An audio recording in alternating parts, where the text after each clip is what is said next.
Jadi saya udah minta ke orang tuanya juga, ya orang tuanya cuma bisa menyampaikan, setelah itu udah nggak hadir.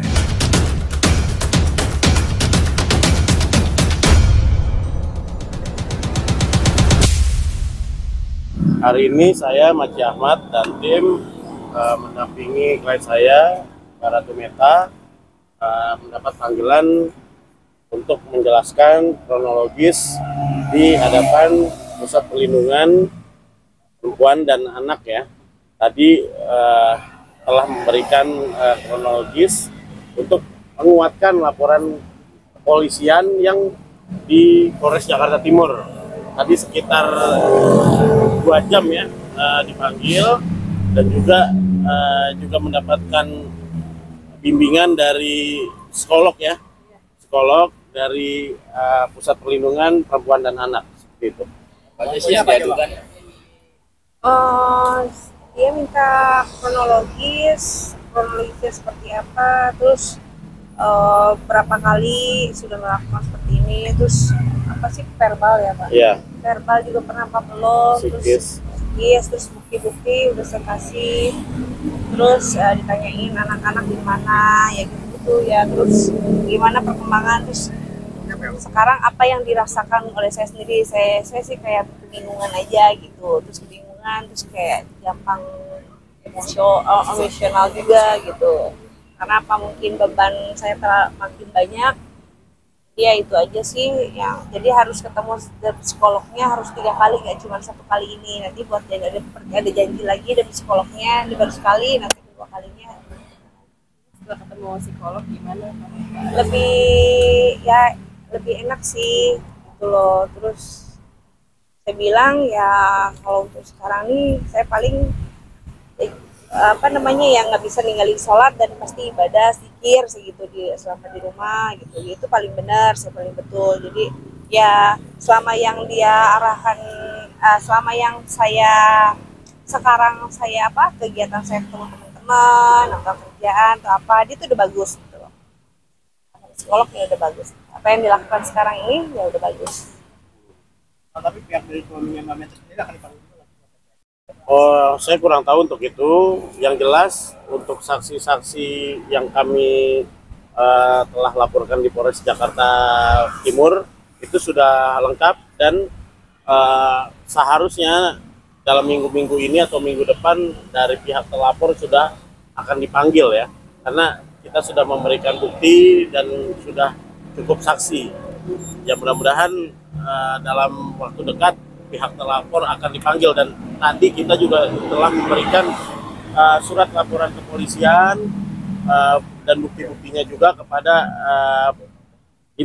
PPPPA ini ya, Lembaga Pusat Perlindungan Perempuan dan Anak, untuk memperkuat dan mengawal sebagai bentuk laporan yang dikuatkan oleh pengawalan oleh Pusat Perlindungan Perempuan dan Anak seperti itu.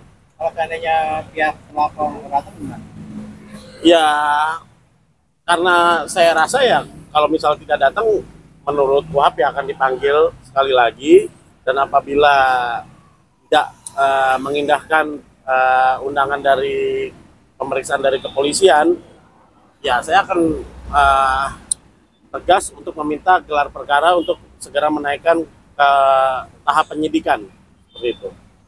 Ada kemungkinan bukti ada tambahan? Kalau bukti-bukti kita sudah cukup, sudah kita lampirkan, saksi-saksi juga sudah ada 2 saksi, bahkan lebih dari 2 saksi. Maka dari itu saya rasa seharusnya terlapor harusnya datang, tapi kalau misalnya tidak datang akan dipanggil lagi, dan kita minta untuk digelar perkara untuk dinaikkan ke penyidikan seperti itu. Sejauh ini ada percobaan persuasif sih, komunikasi untuk suara damai dari pihak anak-anak. Kalau saya sih,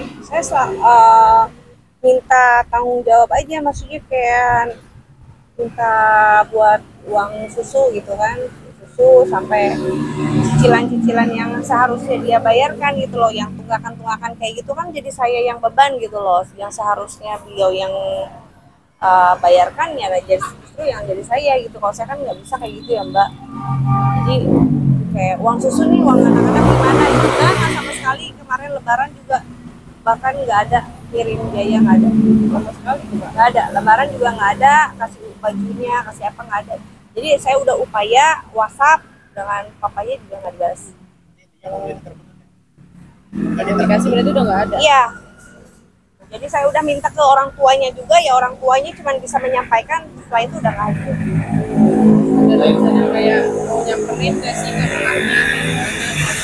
Saya ngikutin ini aja deh, jalur upaya Bapak Maci, nanti ikutin aja arahan Dan- Bapak Maci. Saya tambahkan di sini ya harus diingat kan ada pasal penelantaran anak ya. Kita akan terus mengkaji sampai beberapa klien saya ini dan anaknya tidak dinafkahi. Bagaimanapun ini kan masih istri sah dan masih ada tanggung jawab dan juga anaknya kan juga masih kecil, masih di bawah setahun, ada yang dan 2 tahun ya. Iya. Dan itu masih tanggung jawab dari seorang bapak.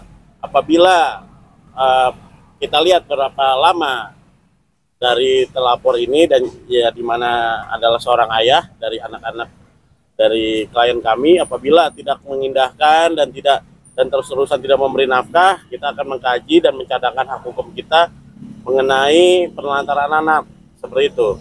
Dan bukti-bukti ini juga akan terus bertambah tentunya apabila tidak diindahkan seperti itu. Nanti dalam arti kenapa pasal junta atau berlapis nih Bang ya? Ya nantinya kita akan kaji lagi sesuai dengan kepatutan apakah terlapor ini menyadari perbuatannya dan pasti ada konsekuensinya apabila tidak mengindahkan. Tentunya saya nanti akan terus berkomunikasi sama klien saya apabila terus-terusan dari terlapor ini sengaja lalai dan menelantarkan anaknya, maka mau nggak mau kita ada cadangan hak hukum kita juga seperti itu. Jadi Untuk total Amanda berapa? sendiri dampak psikologisnya sampai tidak ingin mengenal laki-laki lagi atau seperti apa sih? Iya. Saya udah nggak ada pemikiran gitu situ. Kalau sekarang mah ya jauh lah mas. Kalau mikirin ke situ, mikirin anak-anak aja deh dulu.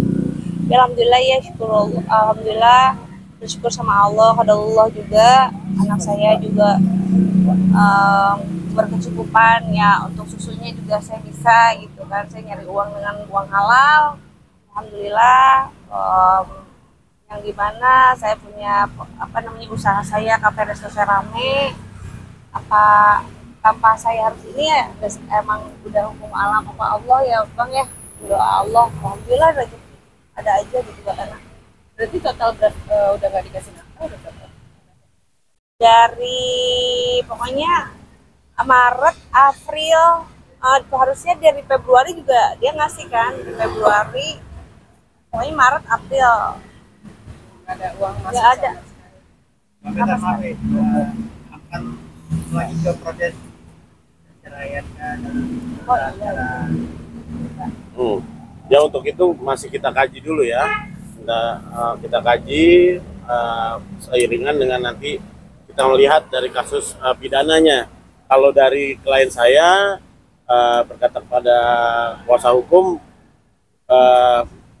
Pak Meta juga sudah yakin untuk mengajukan perceraian. Tapi kita sambil berjalan melihat proses pidananya dan sejauh mana itikat baik dari terlapor. Tentunya dari klien saya nantinya akan siap mengajukan gugatan perceraian. Amita sendiri udah siap. Insya Allah. Oke. Nanti langkah selanjutnya gimana bang? Hah? Langkah selanjutnya.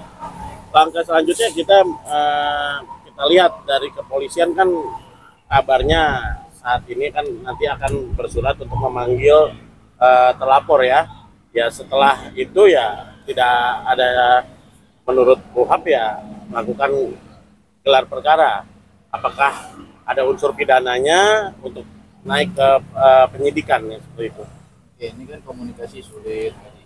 Dan kalau ditonton apa sih yang nggak ingin disampaikan? Ya setidaknya